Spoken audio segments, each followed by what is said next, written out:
Dude, that was a rough show for me. Mm-hmm. That was rough. Both of those were rough. I had a lot of trouble collecting my thoughts and keeping them in one coherent fashion. It didn't show on that episode. I thought FEC was really good today. LBR was LBR was rough. fucking over the place, man. LBR was a shaky episode. I thought FEC was really good. To me, for LBR, to me, that reinforced I need to reconnect with the game. I'm pretty disconnected from the actual game itself. Well, I can tell you I did that all week this weekend. I don't feel more connected to the game. No, but I mean, like, staying visible on stream, I think that's probably important. So, I mean, I know that we push back against some of the criticism of, you know, not necessarily being around, and we kind of justified it a little bit, but it's, you know, it's not wrong. They're not incorrect. Are we recording? Yeah, I'll make sure we are. I couldn't remember if I hit record. Because we're both dead. All dead. But I honestly, I could not collect some of my thoughts. I was getting lost in a lot of different places, and boy, like I'm very frustrated with myself. And then I had a booger all of FEC, and I couldn't find a good spot to like get up and go take care of it. So I just eat it? No, it's in my nose. The Jim Harbaugh strategy. Just ignore it. Oh. Oh my god. Ooh, let's go watch Meow Gamer Chick. Is that her name? Yeah. She's playing Overwatch. She's hot. I bet she's playing healer. For 11 people.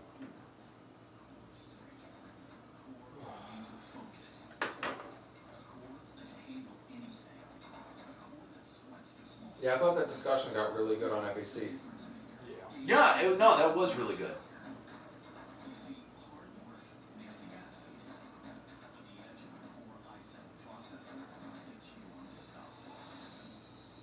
What did that person just click on the fucking computer tower?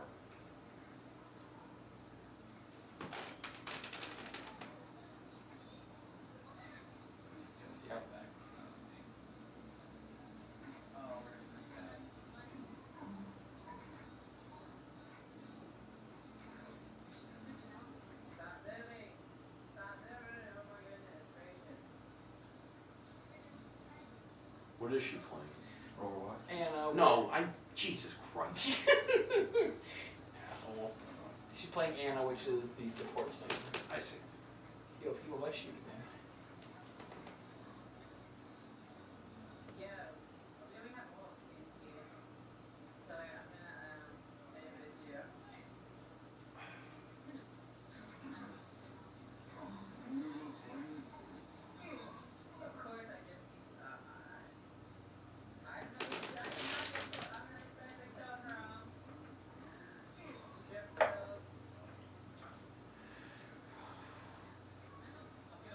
Oh my gosh, we got 5 kitty cash for hanging out on her channel every 5 minutes. Wow. I love kitty cash. Meow. Oh my god, Voltorb, stop. They're multiplying. There's 3 of them. That sounded like Hypnotoad. Yeah. Or a vibrator. Hey, wait, does she have an R2D2? She has a fucking R2D2 mixer. Yeah. Do you have a diesel-powered vibrator? Do you not? Oh my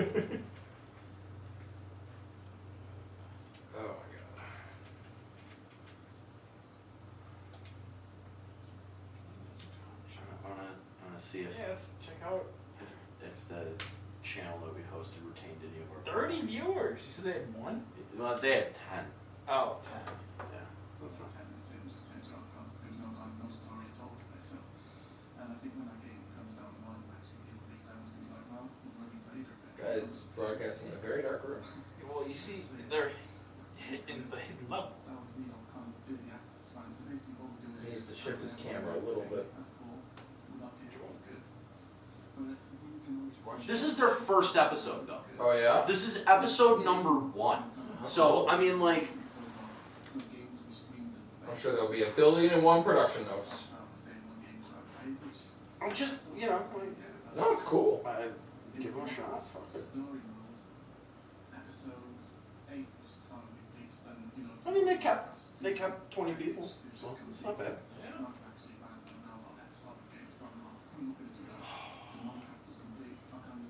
All right, I'm gonna try to get lists started this week, production lists for FanFest as well as Alamo City.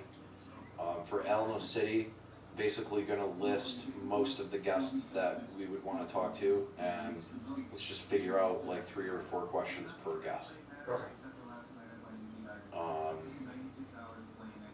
And then for FanFest, I think we should come up with a series of questions like a standard series of questions. Like what we did for Yoma.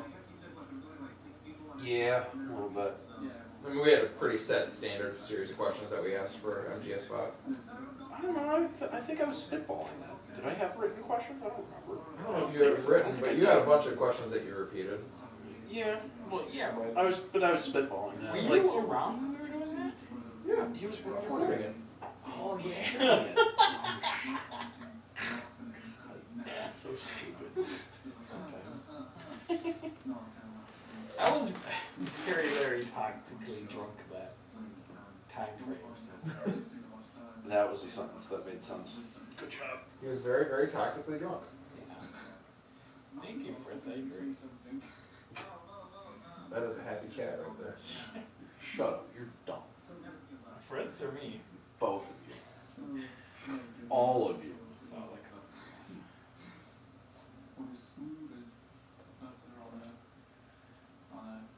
Yeah, I don't know. I was off today. I was definitely off today. Yeah, it happens.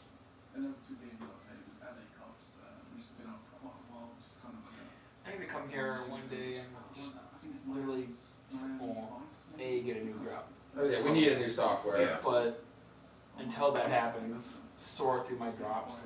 And No, we need to. I'm saying for next week. Like Next week. next week, we need to have a new drop program. And yeah, I do want you to make time to sort and you know, like really figure out how you want to, you know, have them run.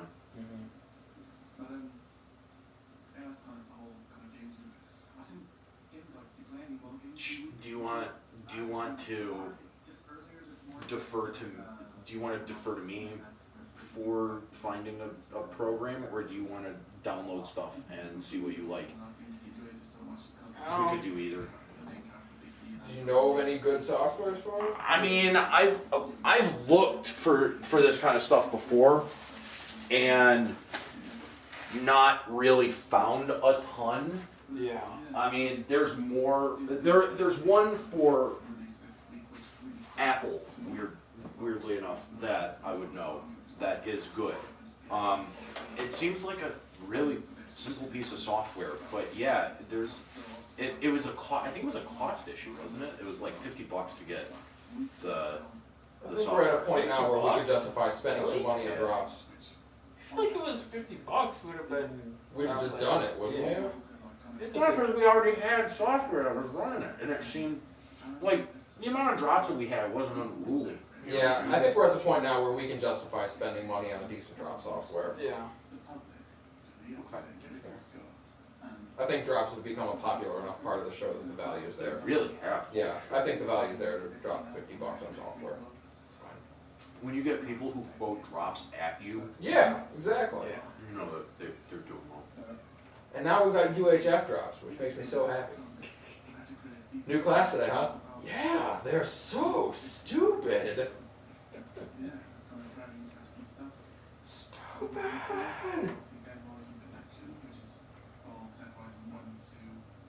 Alright, so what do we have to prep for next week?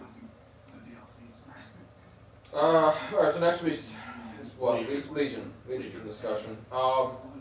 If we have anyone, do we want to try the D&D bit? Do you want to try to start it at least? Heck, what do you mean? do we want to try to start the D&D campaign next episode? Next episode? Since we have everyone, it's a full. I mean, we could. You don't think? I feel like Legion would take a lot of our discussion time, though. Yeah, but we burned through a lot of emails. Did we? Yeah, we're gonna have to have something to fill for that. Well, we've got that. We've also got the check out the guy's video of the race roulette. That's true. We should probably don't want to wait too long if we're going to hit on that. Yeah. With he's also Pac-Man Championship 2, which somebody else was very, very happy with because he's a Pac-Man. Do you want to? I only say that. I only say that because we know we have Robbie next week. That's true. That's, I mean, that's really the impetus for me saying that. Otherwise, I'd say we'll push it off till 2 weeks from now. The bit is that we're just doing a role-playing campaign inside on the show, right? Mm-hmm. Okay. It doesn't have to be. I mean, it can be as long or short as we want it to be. The first bit can go really long if we wanted to. Like, you know how the Are we first doing week. this kind of like what we saw in Harmontown? Is that kind of the model? Okay. And Robbie's DMing for us. Well, we don't know who's DMing. Robbie's a lot better at it than I am, especially with the on-the-fly type stuff, and when things don't have mechanics. But that limits us to only ever doing the bit when he can show. That's true. I think that's a dicey proposition. Well, how often are we looking to do it? I don't know. How often are we going to need to rely on it? I know it's a shitty question. And it's like kind of backwards logic, but fuck, man. Like, how many times are we going to have to lean on it?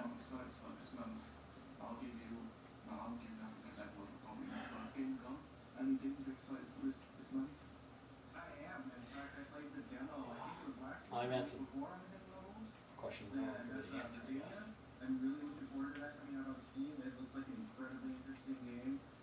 I see what you're saying though. Like if we Robbie's the have- DM, we can only use that bit on weeks when he's here. So if we have a slow week for other stuff, on a We week have he can't be here, we can't rely on that. We bit. have precious few bits that we can Do whatever. that we can repeat at all.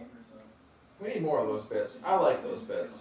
I'm actually really excited to have the video as a lead-in for Racist Roulette again. Yeah. Because that was a good bit, and I was really struggling with how do we bring it back without just like shoehorning it in. So good that just fell into our lap. Oh my god, yes. We're gonna destroy it. We should also revisit doing the improv games because that was a fun bit. That's one we should bring back eventually. And that's something we can do no matter how many people are here. Mm-hmm. That's a good one. Because we did that with just 3. It was. Yeah, we had Len. Oh yeah. Yeah. But yeah. Actually, this is the least amount of people that we've had in studio all 3. year. Yeah, 3 plus Kooky. Yeah. Yeah.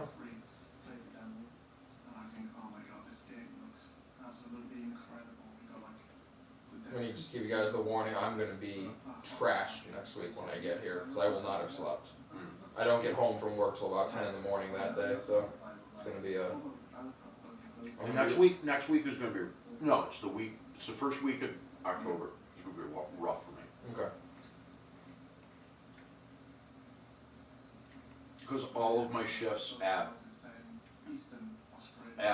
the bounce shift to morning shifts for that week, and then I'm filling in Monday to Friday for Matt over at DET. So that's I'm not going to be pleasant to be around.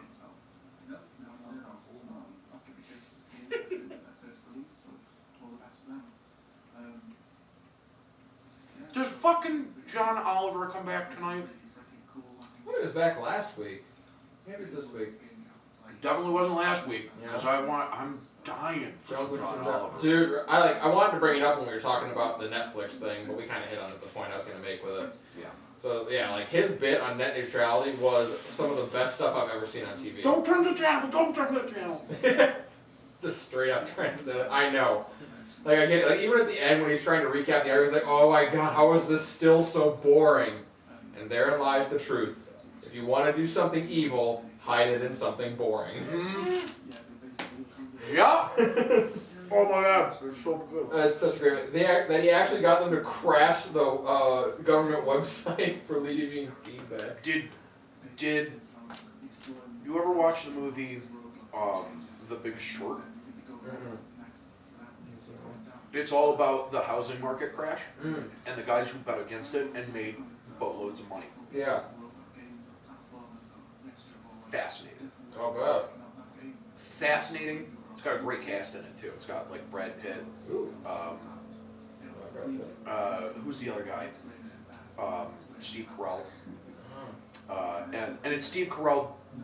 I mean, he's doing a serious role, but it Was has. that the one with Jeremy Irons in it? There's a movie I saw where it had the guy who voices Jarvis in the Iron Man movies, Paul Bettany, and it had Jeremy Irons, like the owner of the company, and like they had one of their employees had like found this like trend problem in the summer that was like going to predict the housing crash and everything, and it was just like they had predicted but they fired the employee and they didn't realize what he had discovered until the night that was going to happen. I don't think that's it because Okay. I don't recall seeing Jeremy Irons in it, but it's also got Christian Bale, isn't it? I mean, it is a great cast and it's written really well, but by the end of it, you find yourself sort of rooting for these bankers who, you realize by the end, these are the guys who fucked the economy for 10 years. Yeah. And I mean, not all of them were complicit, it was a larger systemic problem. Right. But they got rich. They got rich off of a lot of people suffering. And you should hate them. But you're rooting for them by the end of the film. Wow. Because it's so well done. The actors do such a good job of making the characters likable. I mean, it's a great movie. It's on Netflix. Sounds good. It's got one more recognizable person, Ryan Gosling. Oh, okay. Gosling.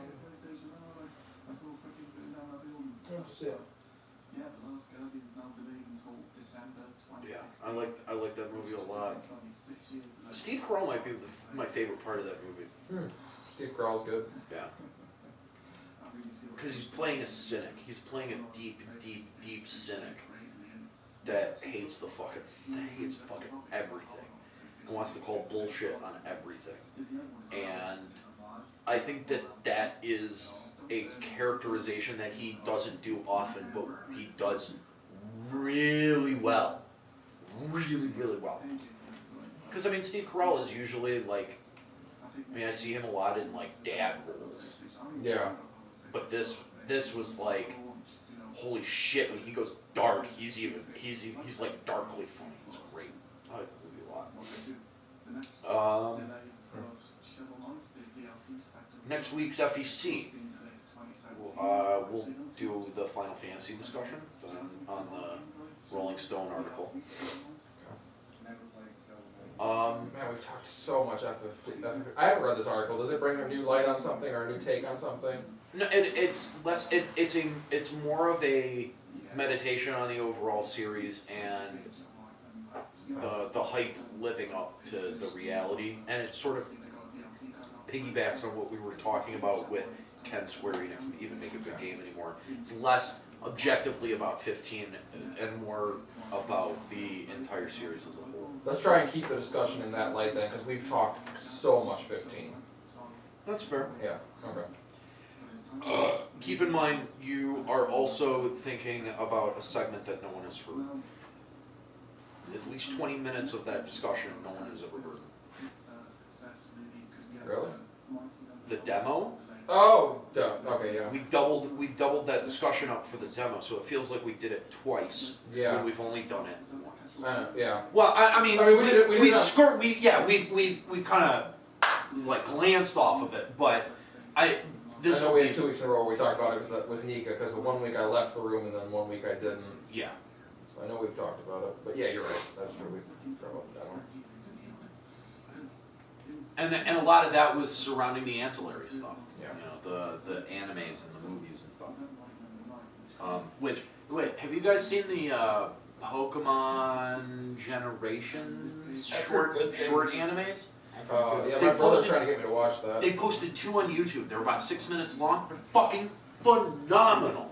They are so good. That's how I felt the first time I saw Origins. I'm like, this is really Origins good. was really good. This is really Yes. fun to watch. I wish there was more of this. I think it's the same animation team that did Origins. Oh, well, I'm into it then. Yeah, Origins really surprised me. Yeah, Origins is great. I love Origins. Generations might even be better. My only complaint is that it's too short. Again, same complaint I have with Origins. I'm sitting there like 4 episodes in, I'm like, damn, I wish there was a little bit more. Like, And why this does is he it. have to skip through 6 gyms? I am hoping, I mean, because Pokemon is a well-established brand, and we know that well-established brands really act conservatively with new product expansions and stuff like that. I hope that they're testing the waters to see if there's interest for a non-Ash centric Pokemon anime. Holy shit, is I'd there? watch that. Everyone is clamoring for that. Oh my I was god. clamoring No for that one when we were kids. No one wants to see Ash go to school. Stop it. Just stop it. Just have the Alolan version of the show be the last season and just reboot the whole thing. You can keep going with it if you want. I just want this too. Okay, fair. Yeah, no, I loved what I saw. I was so impressed. The second episode is the raid on Giovanni. Oh, wow. It's so fucking cool. And I think episode 3 is Red Gyarados from Silver. Wow. I'm down. Yeah. I gotta, this is just on YouTube or whatever? Yes, they're just uploading it on the Pokemon YouTube page. Yeah, So cool. it's good. It's Yeah. really good. That's how I felt going through Origins, right? Because like immediately, like the moment where he's in the gym and Brock only uses two Lobby Pokemon And he because he has no says it. badges. And he says it. It's Yeah. because you're a new trainer. I'm only going to use 2. Yeah, You don't have he has. any badges. They so. finally, yeah, he's like, how many badges do you have? He says 0. All right, I'll use these 2 Pokemon then. It's a nice- Oh, finally, you explain like why it's like, because I was like, what if you don't live in Pallet Town? What if you live in like Saffron City and that's where you want to start? Or if you live on Cinnabar Island. Yeah, what the hell are you gonna do then? You're gonna get your ass handed to you by Blaine. Yeah. No, you're not. He's gonna use his 2 wussy Pokemon. That's right. Well, I mean, if you're on Cinnabar Island, then that means you have no grass to walk in, so you don't have any Pokemon, but... You can fish. Oh, fuck you. I can catch a missing no any minute. Oh, everyone knows that you can't... There's no rods on Cinnabar You can't buy a fishing rod anywhere. You can only earn it from a trainer. Yeah. I'm so happy to be done with Soul Silver. Yeah? I liked it a lot. But And now you're playing, you said Black 2? Black 2, yeah. I already hate the Pokemon. I know I hate the Pokemon. But the thing is like, because I'm able to transfer between Soul Silver and Black 2, the way I look at it is I'm like, oh, a whole new breed of Pokemon for me to destroy with my team. That's it. That's it. Yeah. Team of 6 Kabutops. Not not really that concerned about anything else. Yeah. You gonna catch them? Oh yeah, I'll catch them Oh, okay. for sure. But I'm not like Is they there don't any- they don't get put in the team. They don't get leveled up. They just go straight in the fucking box. Is there any that you do like so far? I literally just started. I was going through the opening when you guys Oh, that's came right, in that's today. right. So If there is one that you out of like, the starters, I fucking hate all of them. The 3 starters are so. I saw them and I was like, this is the hardest choice I've ever had to make. A fucking pig, a sassy looking green booger thing, and what was the third one? What was the water one? I don't even remember. Doesn't matter. Not What gen memorable. was this? I Fuck wasn't it. playing. 4? Is that 4? Is Black 4? Oshawott. Sure. The Sure. All guy right. with the shell on his chest. He's like a little bear, kinda. Yeah, that's it. Ugh. Horrible. You know, actually, you know who I hate fighting against the most? Like I dread whenever I see it. Fucking Spindas. I hate them. Spinda? Really? Yeah. Why? Fucking hate them. Because the first thing that they're gonna do is cause a status effect, and then all the shit's done. You're just if you get my team is critically handicapped by status effects. it's a real, like, we are, like, my team is definitely frontline blitz material, like, and that's all we do. So, yeah, if I don't get the first crack off and I get paralyzed, I'm fucked. I'm so fucked.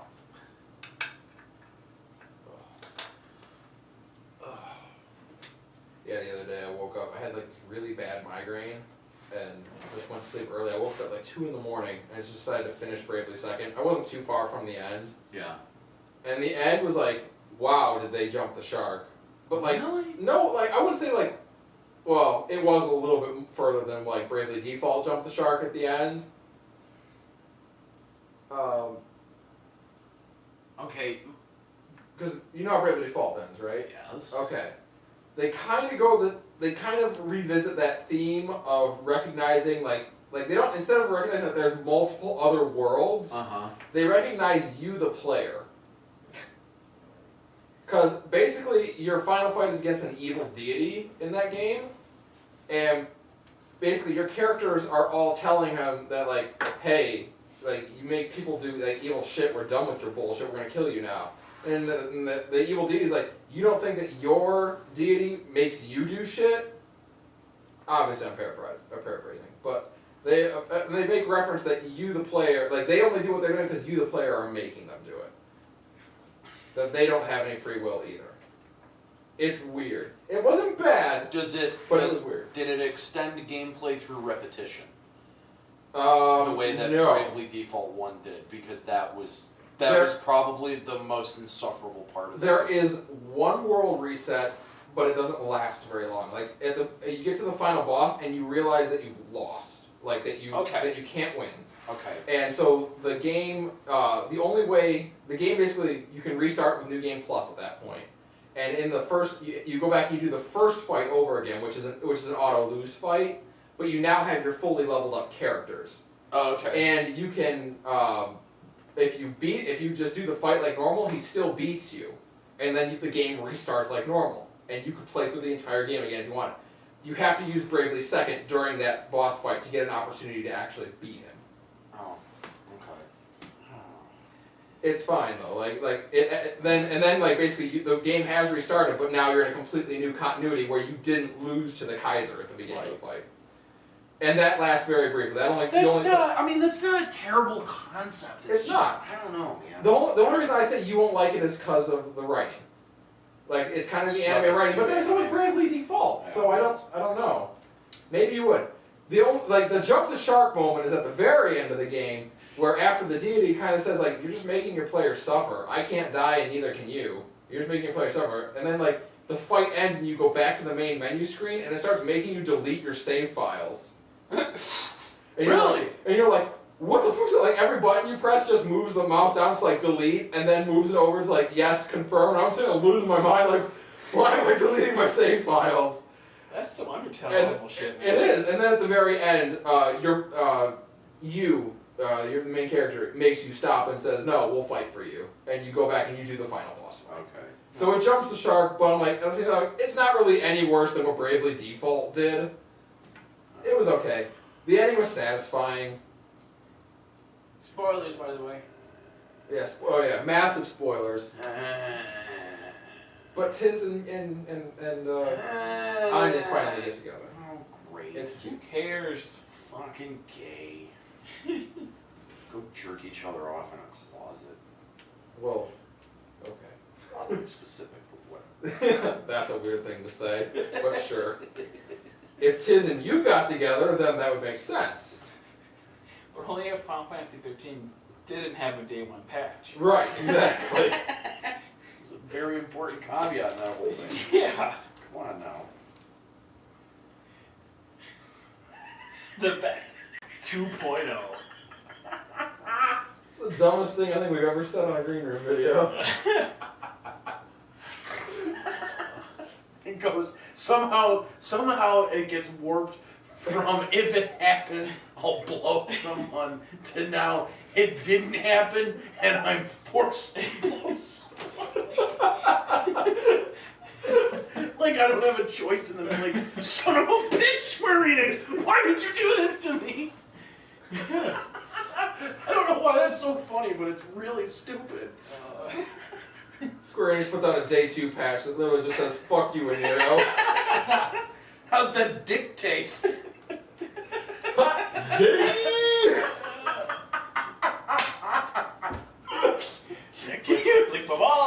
Can you imagine the Kotaku article? Square Enix delays patch by 1 day to force fan to suck cock. Oh my god. I tell you what, we get a great FEC episode out of it.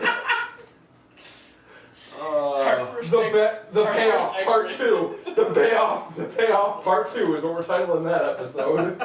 Triple X edition. Oh Jesus. That's so stupid. Oh my god. What's going on in music? I thought that was... I read that as Sly's account for some reason. That's very... Sky Fox out. That's very odd. Her name is Jurassic Park, spelled wrong.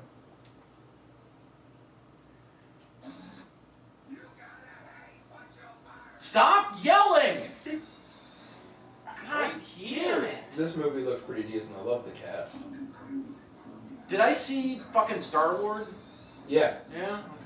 Chris Pratt and Denzel Washington. And Chris Pratt makes everything better. This is... Okay, so... Between The Big Short and The People versus O.J. Simpson, those are two stories, or two pieces of narrative that I would have probably never watched or wouldn't have held me if it wasn't for their cast. And it really drove home to me, like, fuck man, casting is like important. Yeah, like I'm like starting to notice that way more than I used to. Now here's the problem. That almost makes you look at like the way video games start casting names and go, oh shit, maybe there's something to it. And they're not considered talented for no reason. Yeah. Like that's... And I mean, if more people say, oh, I want to check that game out because such and such is in it, I know that person, I like them. But was that the reason that Metal Gear Solid 5 sold well? Was because Kiefer Sutherland was No, the I voice don't of think Snake? so. No. And did he add anything That as is the what I voice don't of know. Snake? I wouldn't think so. I think that's kind of loaded though, because everybody wanted other guy. David Hayter. Yeah, that guy, David Hayter, to be Snake, and so. Yeah, would it have And been plus- different if this was a completely new game where they were Yeah. like, let's get Kiefer Sutherland to do the voice? Would it have been different in that case? Completely new IP, no expectations set Yeah. beforehand. Would it have... I think the question is, would it have sold units? I don't think it would have either way. I don't think... Do I people mean, you look at like Norman do Reedus people- being in Kojima's new game, but to me, like, Do that people doesn't sell really me. give that much of a shit about it though? Because that's not an actual performance; it's just a vocal performance. And then Tell that to a voice actor. no, you don't take that out of context. Yeah, I know. But it's not New drop. there's not a physicality element Sure, to sure. it that the actor would be able to bring, right? It's only the vocal performance. And Sure. in that case, voice actors come with a far smaller price tag. And if you're worried about inflated budgets on AAA titles, like clearly Konami was, that seems like a very odd line item And on your budget. Maybe part of it comes down to who they get. Like, yeah, Kiefer Sutherland, I don't think like, oh, he's got a great voice. But if they said, yeah, we got Morgan Freeman to do this voice, I'd be like, fuck yeah. Patrick Stewart, when they get him to do a voice, hell yeah.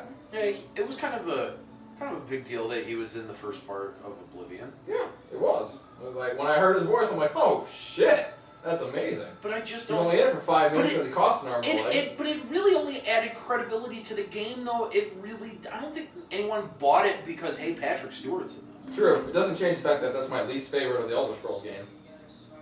But I think there was problems that were much more systemic than the voice acting. Yeah. Ugh, that game was trash. Well, yeah, there was a lot of problems. Outside of the Thieves Guild quest line, there wasn't a single element of that game that I really enjoyed. Like It was a slog. doing the final quest where you have to use the Boots of Spring Hill Jack to steal an Elder Scroll. That's awesome. But outside of that, that game was just... And it's weird because I feel like Morrowind doesn't. ever get that way. Like, Morrowind starts off kind of slow, but once you get a handle on, like... Sure. Yeah, the first hour in Balmora is kind of like you're running around not sure what to do, and the first few quests, when your weapon attack, when your attack skill is so low that you miss most of your swings, it's still a pain. So once you get up high enough where you can actually hit most of your attacks, the game picks up really well. Yeah, you're right. I think that was the only part that I struggled with in Morrowind. That very first, it was like a mine outside of Balmora. The egg mine. Shulk egg mine. Yeah. Shulk egg mine. Fucking walking in there and getting completely wrecked by those 3 assholes that are in there. Like, I quit playing that game for a long time. Yeah, because of that. And once you're able to get over that hump, that's a pretty big fucking initial hump. Yeah, definitely. But yeah. But once you got over that, it was a really enjoyable game from front to back. I don't know why fast travel bugged me so much in Oblivion. I hated having it though. I felt like so much of Morrowind's fun was the exploration and just having to run places. Even though most of the time it was just like hop the Silk Strider to whatever the closest city is and run from there. Yeah.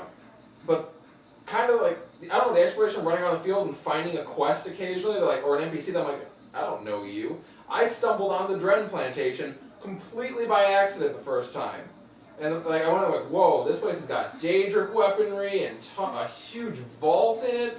I found it completely by accident just because I left north out of Vivek one time. I'm like, this is sweet.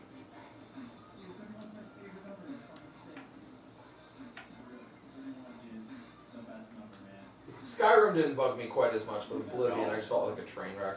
Yeah, I don't know. For whatever reason, they blended the elements way better in Skyrim. Yeah, they haven't said, what did we do well in Morrowind? Can we bring a little of that back? And they let you go back to Solstheim, which was awesome.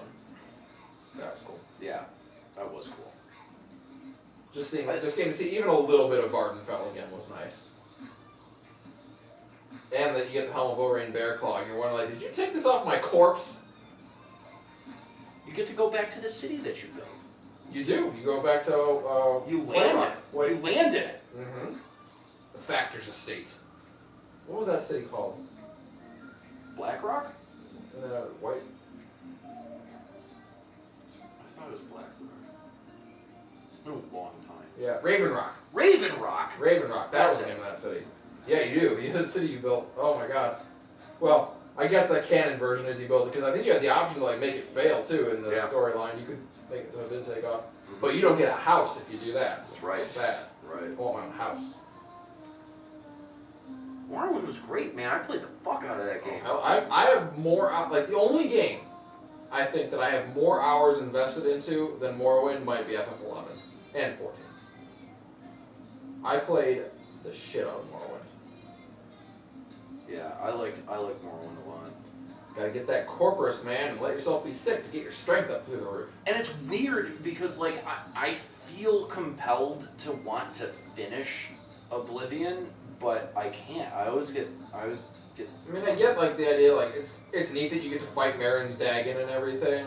It's a neat ending, but never had it in Skyrim. Dude, that game motivated me from front to back. Every DLC, I was right on top of it. Sure did. Yeah. I was never behind in that game. The Oblivion portal, I just don't care that much. Yeah, it didn't feel that threatening. I wouldn't even say because Vardenfell. Oh, hey, this Oblivion portal has 3 towers. Yeah. Woo-hoo-hoo. But I don't get why that ends up being a problem because in Morrowind, I never got the feeling that anything was wrong in Morrowind other than there's dust storms and they kind of suck. Nothing ever felt wrong on Vardenfell. It just kind of felt like a shitty place to live. But there's shitty places in the world.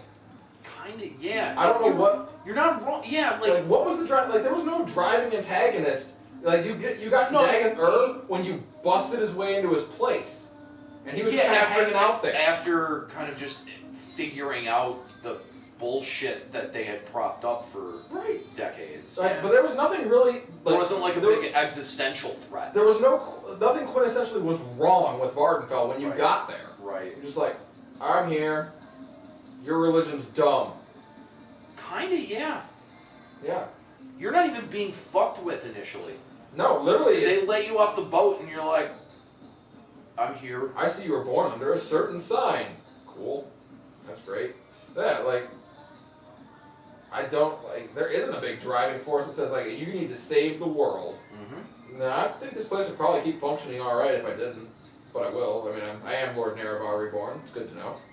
But What is it about, I don't know, maybe it's the fact that it didn't have voice acting. Morrowind did have voice acting. Very little. Any cutscene had it. There's 4 cutscenes.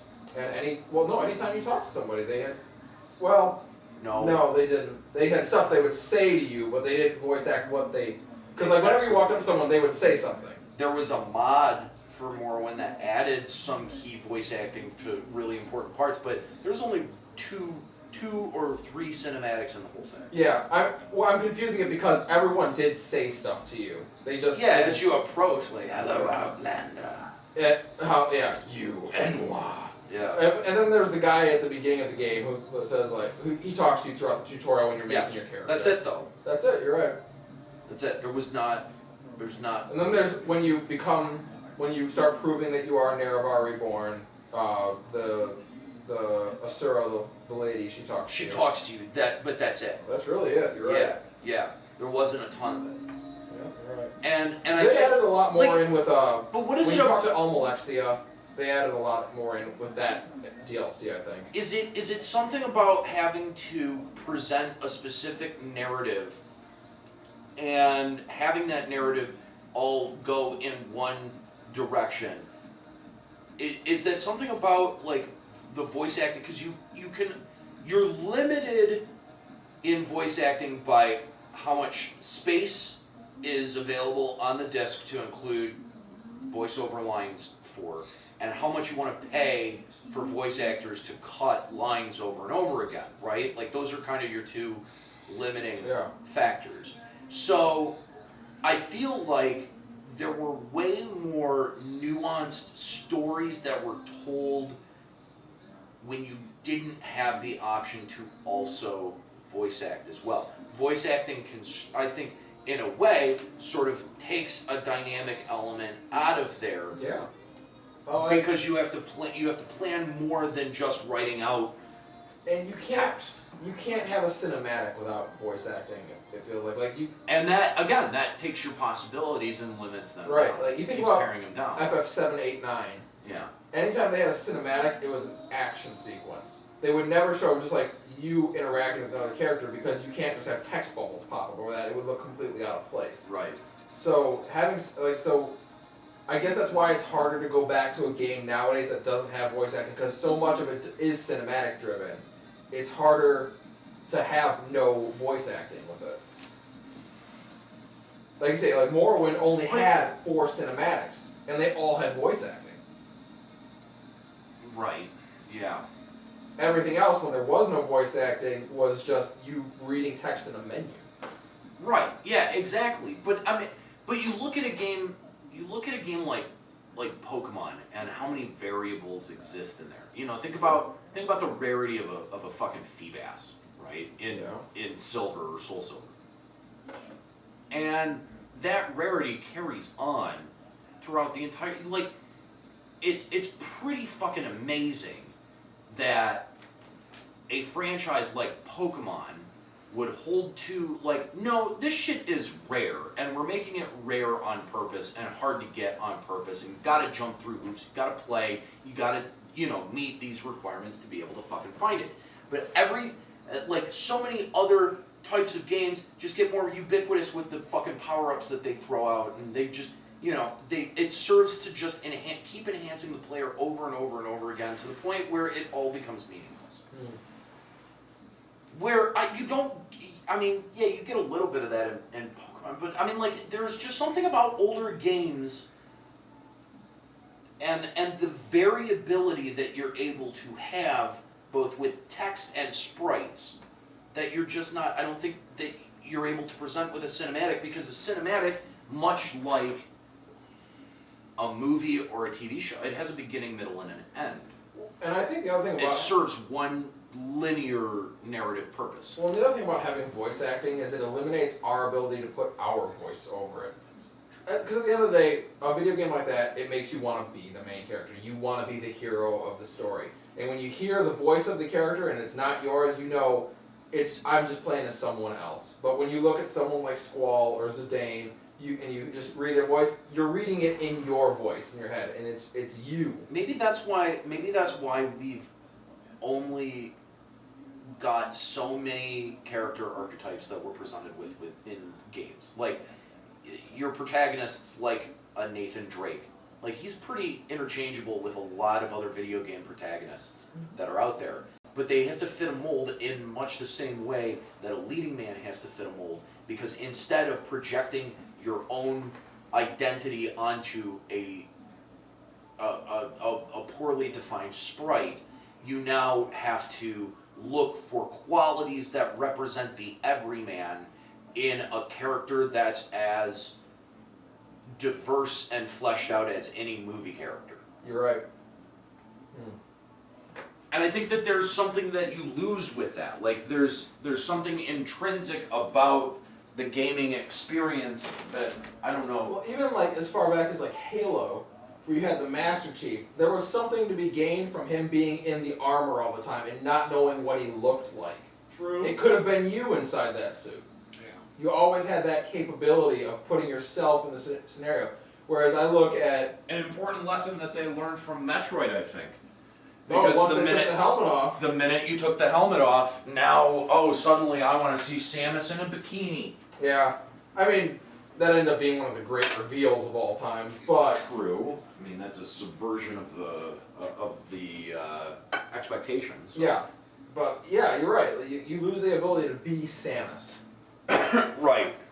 You lose the ability to project yourself inside of that suit of armor, which I think you're right that, in a way, Halo sort of plays off of opening up that possibility where Could have been you as the Space Marine Yeah. who saves the universe from Halo. Yeah. Oh yeah, I mean, at the end of the day, that is, I think, the core desire that video games kind of placate. Your desire to be the hero, because we all have the fantasy in our minds of being the hero. So in the ways that I think older style games I think that the sprite-based games that came just before the 3D evolution are probably some of the best RPGs and some of the best genres of those specific titles that exist. Some of the best, RPGs, yeah. Yeah, like that's where you get like your Chrono Triggers and stuff like that from, and Shining Force. Yeah, and it's like, okay, so I sort of feel like we're in an era that's similar to that now with full 3D environments and stuff, and things like that. So where's the creativity that was around in that era now?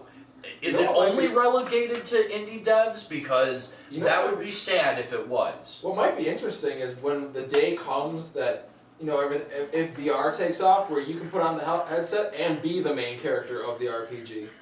Maybe that day will come. It could. That could be. You could see a resurgence of RPGs in a world where you literally get to live as the protagonist. Yeah. That's true. That's true. I don't know. I feel like there's not a whole lot of creativity going around in gaming at the moment. Like, everything's open world, everything has a quest hub structure, everything, It's because I think a lot of that comes with a lot of the stigma, where it's like linear became a very dirty word in the gaming industry. Yeah. And I don't think that was fair. Right. There is an element where linearity got boring. I get what they were saying, but I think everyone took that to mean, oh no game can be linear anymore. That's not all right. Yeah, and it's fine for a game to be linear as long as the gameplay and the narrative supports that. Well, again, and you're playing off of audience expectation there too. When you have a well-defined genre, I think that you should be asking yourself, okay, well, how do we play into the stylistic choosings of that genre so that we have all of the markings that associate us with that genre, but at the same time also bring something new and creative to the table, and how do we specifically subvert those expectations? You name yourself Toby Fox and you make Undertale. Maybe the best example of that ever happening. I mean, It has every key marker of an RPG game and just spits in the face of it at the end. and again, I mean but that's coming out of an indie development, and it was also wildly successful. It's this weird world that, well, I don't know about weird, but this world that we live in where as long as companies answer to a board of directors who expect profitability, that creativity is going to be very limited. Yeah, you're very, very right, and We say I'm sad about that. We say restriction breeds creativity, but this isn't restriction. This is being told what to do. This isn't saying, hey, you can't do this. It's saying, hey, you have to do this. That doesn't breed creativity. If they said, You're right. Hey, No, you're right. When you get a directive from down on high, like the Deus Ex people got from Square Enix to say we're putting microtransactions in your fucking game, whether you like it or not, whether you think that it adds balance or adds value to it or not. This is what's happening because we're fucking publishing it, and if you don't like it, you don't have a choice in it. yeah. It's flat out like. Well, like we could like make it even more just like for Limerick Great. If you came down one day and said, "All right, next show, under no circumstance are we allowed to talk or reference Final Fantasy XI." All right, well we get creative and think of a way around that. However, if you said, "All right, the next show we can only talk about Final Fantasy XIV," that is much harder to be creative around. Because that's giving some mandate like that is the track we have to follow. No longer like it's one thing to seal off a road and say you can't take that one. It's another thing to say, this is the only road you're allowed to go down, make it fresh and original. That's impossible. Yeah. And that's kind of where I feel like a lot of AAA development is at right now. Hey, we know that sandbox, duck and cover style shooters work. You have to build that. Okay, well, great. That kind of limits what I'm able to do. I have to make a sandbox, duck and cover style shooter.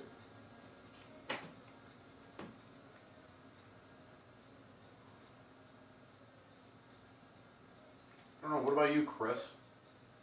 As he Chris falls is dying. asleep on the couch. Not going well for him. Sorry. Doing it right there? You had an early morning. Well, I'm like this close to like going to the bathroom and throwing up a lot, so I Oh, was trying to. not throw up on camera? Yeah. That's basically. good of you. So, Throwing up what? Did you eat too much or something? I guess I don't know. Started happening during FEC towards the end. Just got super hot. That's when I left that one time just to cool off. Alright, everyone's getting sick. I want to go home. Alright, I guess we're calling it. Yeah, let's have a good night, everyone. Alright. See you later. Later, Enjoy y'all. being sick, everybody. Don't catch it from the video. I don't know if that's how that works.